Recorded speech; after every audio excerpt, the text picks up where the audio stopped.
If you're in a place right now where you're not where you want to be personally or professionally, realize that the point that you're at, if you're in a bad place in that kind of situation, the reason why it may not improve, although it's not your fault in some situations why the issue happened in the first place, it is your fault in why it hasn't improved yet.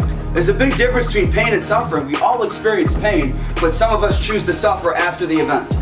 Some of us choose to heal, some of us choose to suffer. Some of us use it as a motivation to grow, some of us use it as a reason to make excuses. But it's important to realize that you have to put yourself in a situation where if you're in a bad place, realize that there's no better place to get to improve than rock bottom. You know, if you're already at the bottom, why stay there? And if you're in an okay place, why wait until you're at rock bottom to bounce twice and then start growing? If the outcome is eventually income, or to see more success, or more opportunity, or better relationships and all that kind of stuff, if you notice that there's an area that you can improve, but you're waiting to make the improvement until it gets detrimentally bad, then you've already lost the opportunity, right? Now you're gonna have to work twice as hard.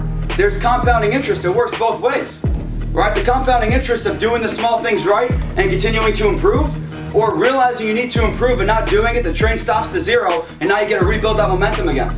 And it takes a lot longer. You're gonna end up doing 3 times the work. All right, so if things aren't where you want them to be right now, then realize that you have to stop reminding yourself about the problems and you gotta start focusing on solutions, right? You gotta get out of that negative mindset. We tend to overly focus on problems in life. We focus on the negatives. So a couple weeks ago, we talked about we perform optimally when we're in a positive mood, right? We perform optimally when we're in a positive mood. When we're negative, a negative mind is an excuse-making machine. Because you're gonna find every reason in the world when you're negative to say, you know what, this isn't for me, why should I make the sacrifice? You know, this person's at the beach and it's 2 o'clock, right? You're gonna justify every reason to not put the effort in, right? You're always gonna find a reason to not do it. But when you're positive, you're gonna be excited for the challenge to do something to better yourself today, right? So we gotta put ourselves in a situation where we know how to grow. Right? Instead of complaining about a paycheck, most people who I know in this business who say, oh, I didn't make any money. Well, then we sit down and after a 5-minute conversation, they realize that they knew what to do. They just chose not to do it. That's the issue. We know what to do, we choose not to do it.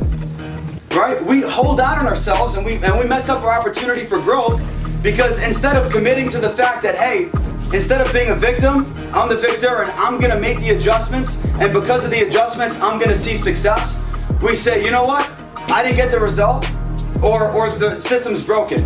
We try to blame something else. It's easier to pass blame than it is to take it on yourself and say, I'm gonna do something about it. All right, so last couple things. I wanna just touch on this again. Things will get worse if you don't keep making it better.